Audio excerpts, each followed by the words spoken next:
दुश्मन पर पहली गोली हम नहीं चलाएंगे, लेकिन अगर हम पर गोली चली तो हम गोलियों की गिनती भी नहीं करेंगे। अगर आतंकी आएंगे तो हम उन्हें 2.5 फीट जमीन के नीचे गाड़ देंगे। दोस्तों, बरसों बाद किसी बेबाक इंडियन आर्मी चीफ के मुंह से देश ने ऐसी हुंकार सुनी थी। यह हुंकार थल सेना, जल सेना और वायु सेना के प्रमुख जनरल बिपिन रावत की थी। सीडीएस बिपिन रावत सिर्फ एक नाम नहीं थे, बल्कि इंडियन डिफेंस फोर्स की वो मिसाल थे जिन्होंने इंडियन आर्मी को एक ऐसी कड़ी में जोड़ा था कि हिंदुस्तान का हर दुश्मन हिंदुस्तान का नाम सुनते ही कांप उठे। लेकिन दुख इस बात का है कि वो बेबाक आवाज और पराक्रम के लिए विश्व विख्यात भारतीय सेना की ताकत सीडीएस बिपिन रावत आज हमारे बीच नहीं रहे। दरअसल तमिलनाडु में एक हेलीकॉप्टर हादसे में सीडीएस बिपिन रावत और उनकी पत्नी मधुलिका रावत समेत 13 लोगों का निधन हो गया। इसी घटना के बाद देश में दुख की लहर है। लेकिन इसी बीच सीडीएस बिपिन रावत के गुरु कर्नल बर्मन का कहना है कि बिपिन रावत सेना के सर्वोच्च पद पर थे। उनके कार्यकाल में सेना ने इतिहास की 2 बड़ी सर्जिकल स्ट्राइक्स की थी। इसके चलते इस बात से इनकार नहीं किया जा सकता कि हेलीकॉप्टर क्रैश होना महज एक हादसा न होकर एक बड़ी साजिश भी हो सकता है। और इसी वजह से सीडीएस बिपिन रावत को ले जा रहे MI-17 हेलीकॉप्टर के क्रैश होने के बाद उसके ब्लैक बॉक्स की काफी चर्चा हो रही है, क्योंकि इस ब्लैक बॉक्स के मिलने के बाद घटना से जुड़े कई राज सामने आ सकते हैं। लेकिन सवाल ये उठता है कि ये ब्लैक बॉक्स आखिर होता क्या है। देखिए, सीधी भाषा में अगर समझने की कोशिश करें तो किसी भी हेलीकॉप्टर की दुर्घटना का पता लगाने के लिए ब्लैक बॉक्स का इस्तेमाल किया जाता है।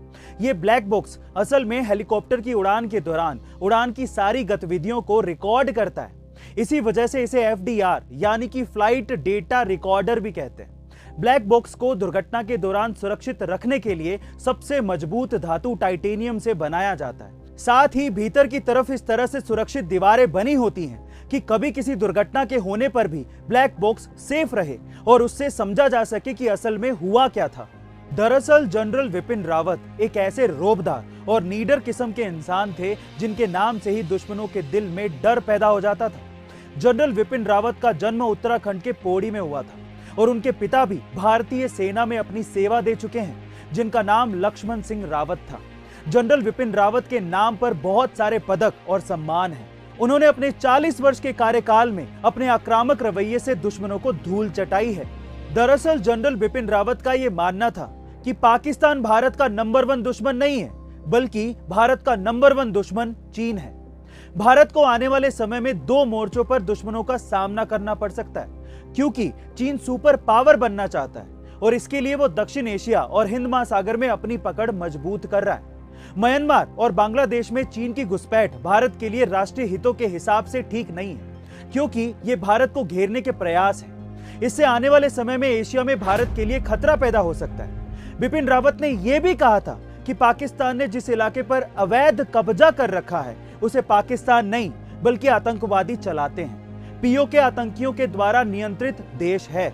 सीडीएस बिपिन रावत का यह भी मानना था कि पाकिस्तान आगे चल के भी जम्मू कश्मीर में छद्म युद्ध जारी रखेगा। यही नहीं, वो पंजाब समेत देश के बाकी हिस्सों में भी समस्याएं पैदा कर सकता है।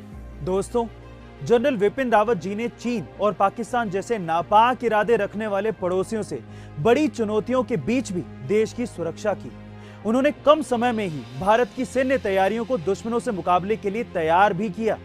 जनरल बिपिन रावत जी के हेलीकॉप्टर दुर्घटना की वजह से अकस्मात निधन पर हमें खेद है। ऐसे वीर योद्धा सदियों में ही पैदा होते हैं, जिन्होंने भारत की आन बान और शान के लिए अपनी जान तक की परवाह ना की हो। ऐसे वीर योद्धा को हम सबकी तरफ से भावभीनी श्रद्धांजलि।